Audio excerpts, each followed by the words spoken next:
Hello, and welcome to the Culture Kit with Jenny and Samir, where we help you create a work culture that actually works.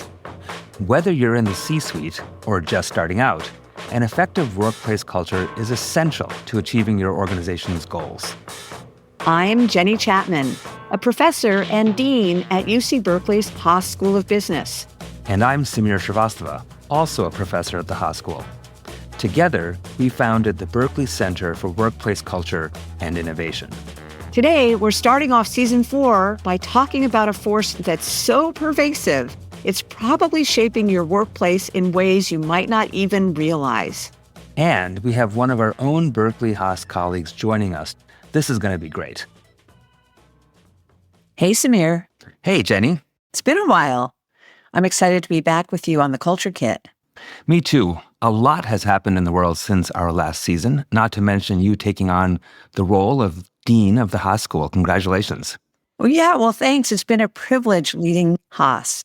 One of the things I'm most proud of about the school is our brilliant faculty. So I'm especially thrilled to have one of them join us today to kick off the show, Professor Toby Stuart, who plays a huge role at Haas as faculty director of the Berkeley Haas Entrepreneurship Program, faculty director of the Institute for Business Innovation, and head of our Entrepreneurship and Innovation Group. Welcome, Toby.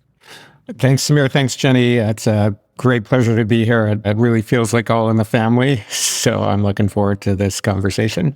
I'm especially excited to have Toby here. Toby and I go way back.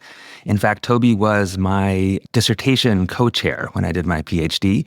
And since then, we've become colleagues here at Berkeley and friends. So I'm especially thrilled that we're talking today about his new book called Anointed, The Extraordinary Effects of Social Status in a Winner-Take-Most World, which just launched on September 2nd. So, Toby, we always like to start with definitions, and you describe status as a pervasive force that influences us in ways that we aren't even aware of. What is social status? Why do humans have social hierarchies? And what are some of the main ways that people acquire status? Well, let's jump in. That's the whole book. So we'll get there. We'll get there really quickly. So sociologists often go with the definition of status, which is it's the deference or respect that you pay to somebody else. And we often think about it existing in some form of an exchange relationship. You give somebody status, that is, you give them your respect, and they're giving you something back in exchange. And so it's a form of a relationship. It's this super interesting resource because it has a set of unique properties. One is it doesn't exist outside of a social context. So kind of the proverbial, like you're going along, the boat capsizes, you wash up on the island, you're Gilligan, but none of your friends make it, right? There is no status on that island. There's just you. You can think of yourself any way you like, but there's nobody else to acknowledge the contributions you make in some social setting. And the second thing about it is it's one of these, there are other resources like this, but it's this interesting resource in the sense that you can spend it without depleting it. Which is to say, you can give status to other people and or other things. You do all the time.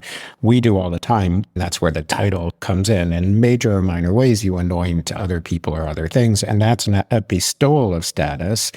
But it doesn't necessarily lead to a depletion or reduction in your supply of it. So to come back to your opening question, Jenny, which I didn't even come close to answering, like where does status come from? It comes from lots of places, but let's do like the 3.5 big ones as quickly as I can, and then we can jump into as many of these as you like. So one is what we would just think of as merit. Like you're a member of a group, and a group has something to give you back for your contributions, and what the group has to give you is often status. It's always status. So every group has status to give its members, and when you do something that the group values, you're rewarded with the respect of the group. And what's interesting about that is there's obviously an endless number of groups with all different sort of purposes. So that's one thing. The second thing is what sociologists call ascribed status, which I've always thought of as whatever you inherit at birth.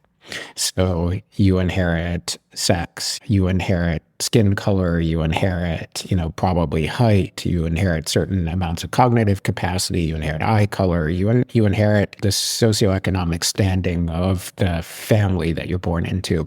And all of those things in all places and all times are hierarchically ranked. Like these memberships in these ascribed groups or characteristics have status implications, but that isn't status you earn. It's what you inherited at birth. The third place that status comes from, and this has been the majority of the research that I've done on the topic in the title of the book, is it comes from anointment. That is, status is kinetic. It's literally always in motion. It's transferred from one party to the other via affiliations of every type and every sort. So, we give status to other people all the time. And then the final place where status comes from is it's a self-fulfilling prophecy in some settings. So status comes from already having it, if that makes sense. Mm. So many organizations, including scientific organizations, tech companies, they pride themselves on having meritocratic cultures.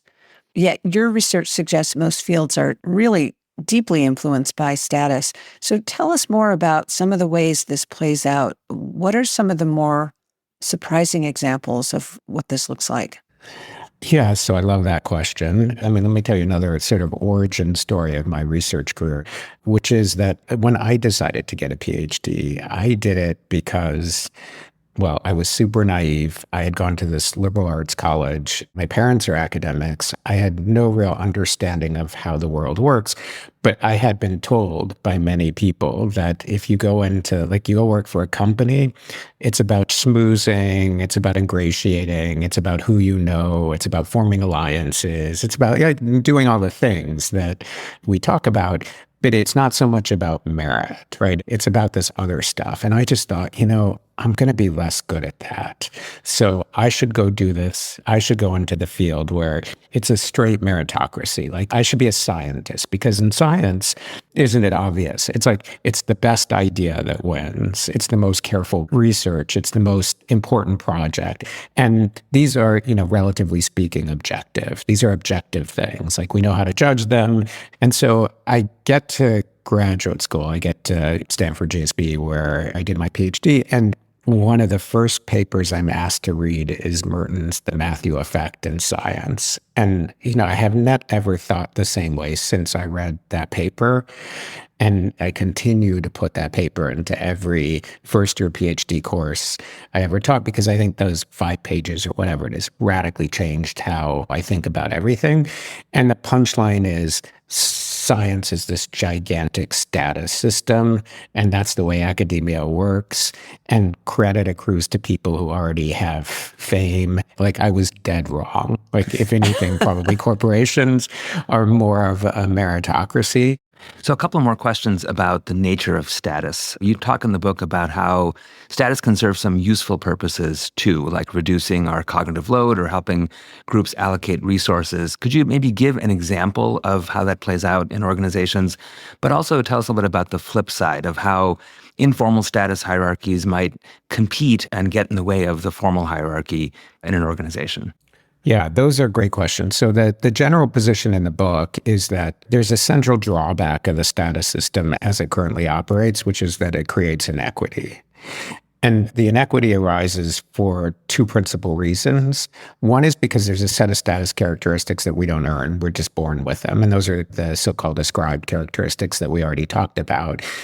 So if you're born white male versus if you're born black female, you were endowed with the presumption of greater competence across many, many walks of life. And even though empirically there's no basis for that assumption, it turns out it's still true, right? So the principal problem with status is, one, you don't earn part of it. And the second is, when you look at the distribution of status, it tends to be way more skewed than the distribution of merit. So there's a second form of inequality, which is we have these extreme outcomes. They're really, really high status people, but it turns out they're not that much better than who's ever next best, but their status is way, way higher. Like they're not even necessarily the best at whatever it is they're doing. They just they're the most prominent. And so it creates these forms of inequality, but it's immensely helpful. And to take an example that might be, since we're on a podcast, like take podcasts or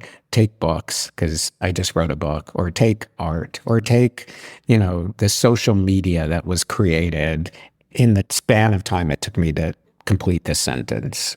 And so we have this enormous choice problem, which is there's an endless amount of noise in our life. Like there's an endless amount of books, of social media posts, of art, of you name it, of ideas in the workplace. They just keep coming and coming and coming and coming. And we need a system for what gains our attention and what doesn't. And the status system that sort of operates in the background, and this is one of the reasons why I call it invisible, like it's behind the curation of what we become aware of in the first place and what we choose in ways that most of us never even think about. But a simple idea in the workplace is an idea isn't an idea isn't an idea. Like we just think if you're in a leadership role, what you just want's the best idea, right? About whatever it is you're working on. You want the best idea. That's what you want to run with. But what you don't realize is that ideas are of uncertain quality, and your assessment of them is typically very much tied to however you perceive the status of the person who espouses the idea. But status lies behind all of this. Yeah, I'm thinking of, there were studies back in the day, blind orchestra audition studies that showed that people were able to focus on merit at some level. So I'm wondering if, in a kind of analogous way, some companies have tried to flatten hierarchies or eliminate titles to reduce these status effects so they can focus more intently on merit. Do these approaches work, or are informal status hierarchies too kind of overwhelming? I mean, I think you're probably thinking of Claudia Golden's study. So it turns out that historically, the first chair in the violin or any instrument in nearly every notable symphony orchestra is male. Then that leads you to speculate, well, maybe just men are better violin players. Like they have some physiological difference that allows them to play the violin better. But there was this early idea, and the idea is like, okay, well, so how are first chairs chosen, or how are musicians for symphony orchestras chosen? Well, they audition. So you have this panel of like the conductor and the music director and whoever else, and they listen to people get on stage and perform. And so somebody at some point had this idea, well, what if everybody just performed behind a screen? So you have no identity characteristic. Like all you do is you hear the music, but you have no idea who's behind the screen. And it turns out you end up, if you audition that way, you pretty much end up with gender parity in who gets chosen for these roles.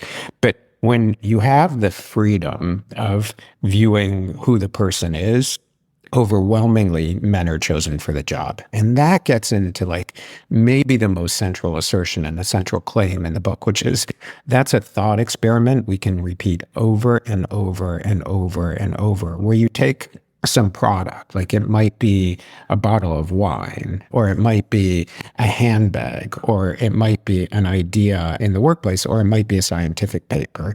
You take any of those kinds of products and you keep the product constant. It's like there's one performance up on stage and there's only one, but we're going to assign that performance to a different identity that cues a different perception of where the performer sits in the status hierarchy. And that's status at work behind the scenes. And the reason that happens is because it's very hard to judge many of these products. Like it's even a performance. Everybody's so good when they're up on stage that like it's probably a lot of apples and oranges and marginal differences. So if you add information, which is the status of the performer, or the author if it's a book, or the producer if it's a bottle of wine, or the logo if it's a handbag, or the influencer if it's a social media post, or on and on and on and on and on and on and endlessly on. If you add the identity, we then evaluate the product, not based on its quality alone, but based on the identity of the producer. And that, I call that in the book, the big shift. And that has dramatic effects for how markets and outcomes function. But to go back to your question, I think the sentiment of it's 100% right, that many people are aware this happens. And so they try to make evaluations behind some veil of anonymity, just like putting a screen in front of a performer would do. You just recreate that situation in an organization. And if you can do that, you might end up with a more merit-based outcome. Your problem goes back to the problem of there's more social media created in this 10-second sentence than I can consume in a lifetime. And so I can't look at all the social media and decide what I'm going to actually then consume. I have no capacity to do that. And I can't walk into a bookstore and decide which book to read. And that's after this immense status process curated what made it to the bookstore. But even then, there's way too much to read. And this is true in organizations. There's just too much noise. So if you remove the status system, you're then left with the next problem, which is, okay, but then how do I figure out what I'm going to pay attention to? Yeah.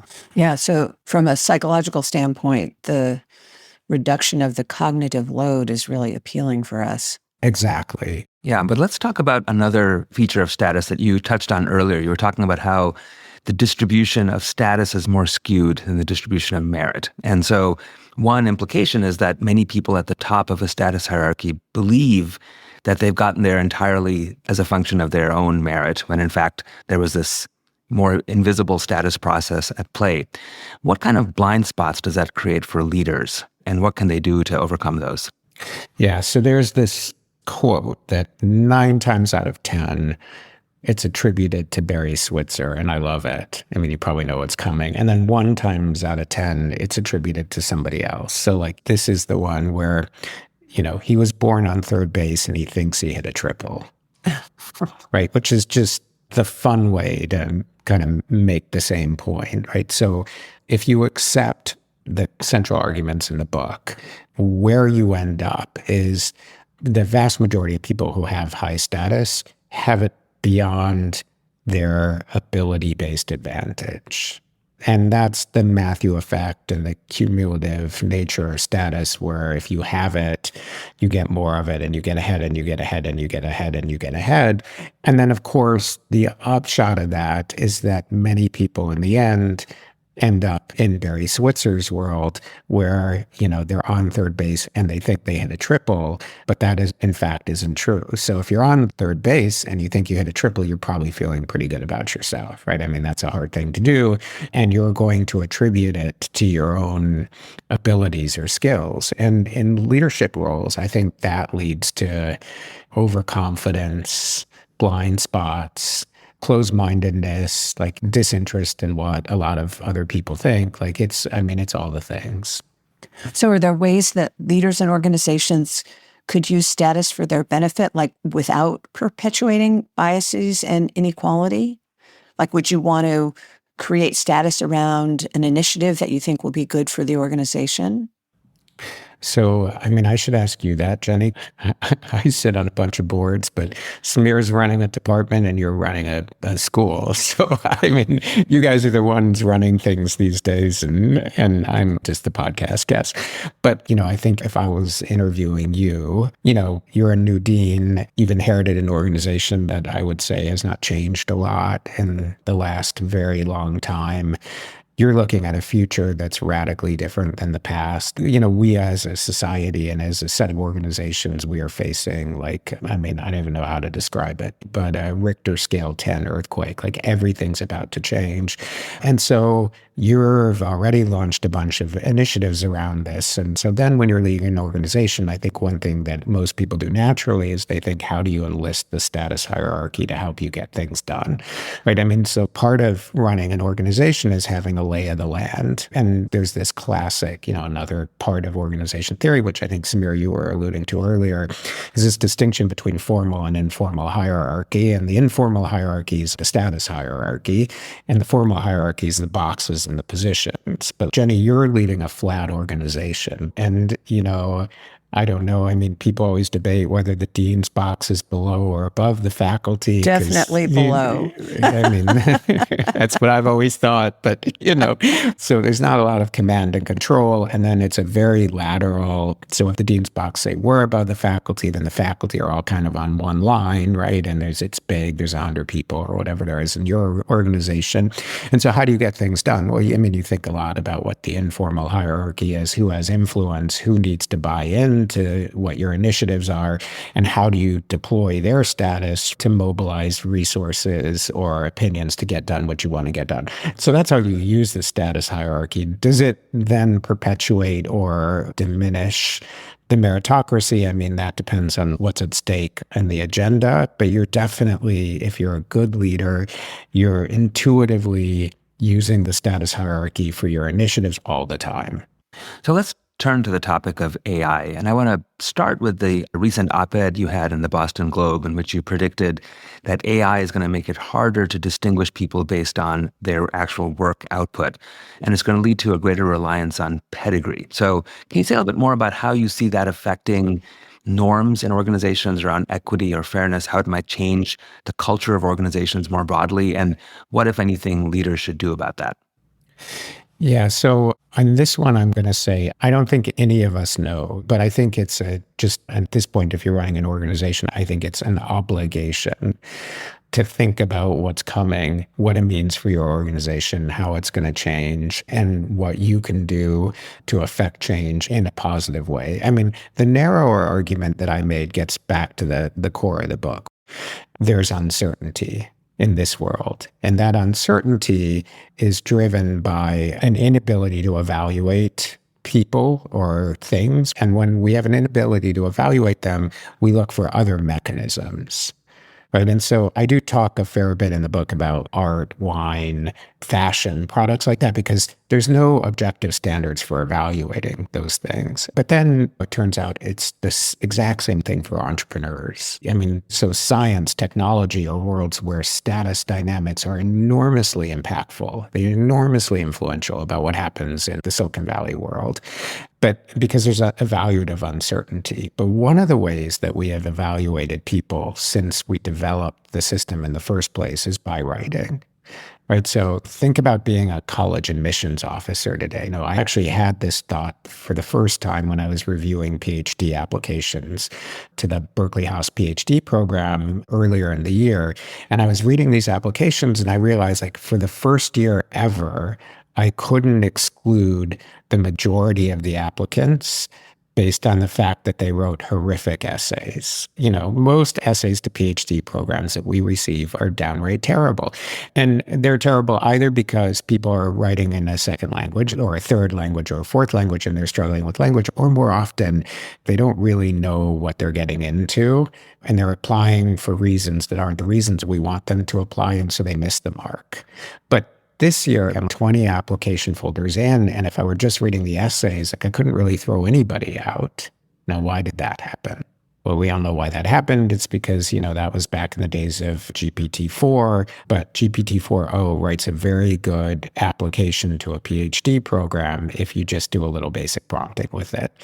But what that does is it just removes a signal that we've always used. But now imagine you're an employer, right? And you're reading resumes and cover letters, right? These used to have discerning information in them around form and content. Whether it's fair or not to use that information, like, that's a whole separate topic, but there was information in it. But there isn't anymore because now you just, have the robot whip up the application, customize it to whatever role you're applying for, and off you go. So we have this happening, and it then creates a signaling problem. We have lost a signal about how good somebody is at something. And so then how do we make the evaluation? So the argument in the Boston Globe is we are going to rely even more heavily on pedigree than we did in the past, for a short while anyways, because the signals that we've used to evaluate quality directly are fast disappearing in a world in which the robot can do everything. So there's also another phenomenon. A business magazine journalist contacted me a week or two ago asking about the AI war for talent that's occurring right now at firms like Meta, where Zuckerberg is offering these enormous outsized compensation packages for people who are thought to hold the key to unlocking the commercial value of AI. So do you think this is a short-term phenomenon where talent is going to go to the very, very highest bidder, or is something else going to happen? Yeah, I mean, there's a few parts to that question. So one is we've watched this rodeo before, but never at this scale. So, I mean, I at one point tried to do the exact math, but there's something on the order of 10 to 30 trillion dollars in market cap created by the promise of AI in the last 24 months. I mean, what's happening is historically fully unprecedented. And then you have these other companies like, Jenny, one of my favorites is this company that has ties to the school, AppLovin, which is an AI first company. And it runs this tremendous business, but it does it on very, very few people, right? Because it's a very compute intensive AI first business. And so a small number of employees are able to generate an enormous amount of market cap. And we're seeing that all over. And as we see that, of course, what it's going to then do is it's going to create high compensation packages and value for the people who are doing this. So I absolutely agree with the thought that might be behind the question, which is that I think the compensation offers are disproportionate to the talent. Right. There is a lot of AI talent now. Like we have a ton of it on the Berkeley campus. The Berkeley campus has been so influential in the development of AI. And we have so many PhD programs across probably 50 different fields on campus where we're minting AI talent. But, it isn't necessarily earning the $50 million comp packages at Meta because that's somebody who has spent some time at OpenAI or spent some time at NVIDIA and has the right logos on their resumes and is in the right social network and then gets this outsized comp package, which we've seen in Silicon Valley all the time. So my view is that the contributions and the comp packages are highly out of whack. Great. So given that we can't eliminate status hierarchies, Toby, they serve important functions as we've talked about. What does a healthy organizational status system look like? And how do you balance the benefits with the risks? I think the big thing in terms of equity is, and we were making progress on this, I think, and, my personal view is that we've taken a step back, is that we're just really explicit about ascriptive characteristics. That is, we do our very best to eliminate factors like race, gender, age, factors like that in terms of the formation of the organizational status hierarchy. And that's very, very hard to do. But I think any organization that succeeds at that has won. I mean, my personal view of meritocracy is it's a nice myth to think about, but it pretty much never has existed, and I'm not sure it ever will. What I would say in the grand historical scheme, 2025 America is far more equitable than nearly all places and nearly all times. But organizations can do more, and I think it's on eliminating ascriptive characteristics and contributing to this status hierarchies. And part of that's management, and part of that's culture, but part of it's also looking carefully at systems. Like Berkeley did this. Berkeley did a careful look at salaries and gender. What was it, like maybe 3 years ago, Jenny? Something like that. And, organizations need to do that. Yeah, Salesforce has been very active in discussing, analyzing the gender pay gap and trying to close it. So, Toby, this has been such an interesting conversation. We always like to end an episode with key takeaways or lessons that our listeners can put to work in their lives. So what are 3 ways that leaders can become more aware of status hierarchies and combat the inequalities that they create, especially in this AI-driven world? So I'm going to go a different place with it. And I might use my familiarity with you two to break the rules and just give you one. There's one part of the book that we didn't really talk about because maybe it's the part of the book that I just had thought about least. If you have high status, which most leaders do. Okay, so it's not always true. And there are very disrespected and unpopular leaders in organizations that hold power. But as a general rule, there's a very positive correlation between being in a leadership role and having status in an organization. Like those two, power, status, leadership, they go, relatively speaking, hand in hand. And how do you, as a person with high status in an organization or in a social group or in your profession, how do you think about that, and how do you use the status that you have? Because now we're back to status as a resource, and you can share it with other people. And if you accept, as I fundamentally do, the idea that nearly everyone who has high status didn't fully earn it.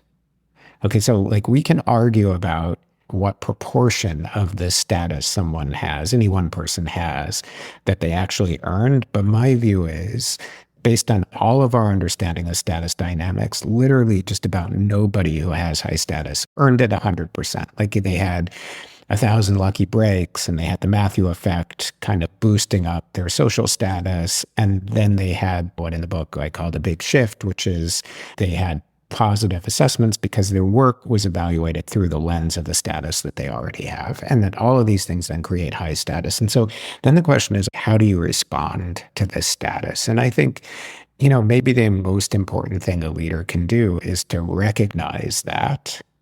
And that then I think creates a couple of follow-on consequences. One is I started to read about, and you guys know me, so you'll be surprised by this. I started to read a lot about humility and about how that's probably the healthy reaction to having very high status, is you should realize that it came from other places. And so you should be a little bit humble about it. You should be a little bit acknowledging the roles that other people have done. And you should do a lot of passing it along into places that you otherwise might not do. I've been doing like lots of that lately in terms of some of the work I do on the side of my faculty role at Berkeley. But I think those are reactions that people with status should have to it. Terrific. Well, Toby, thank you so much for taking the time. This was a really informative, fun conversation. Yeah, thanks for having me. Thanks, Toby. Thanks for listening to The Culture Kit with Jenny and Samir. The Culture Kit podcast is a production of the Berkeley Center for Workplace Culture and Innovation at the Haas School of Business and is produced by University FM. If you enjoyed the show, be sure to hit that subscribe button, leave us a review, and share this episode online so others who have workplace culture questions can find us too. I'm Jenny. And I'm Samir. We'll be back soon with more tools to help fix your work culture challenges.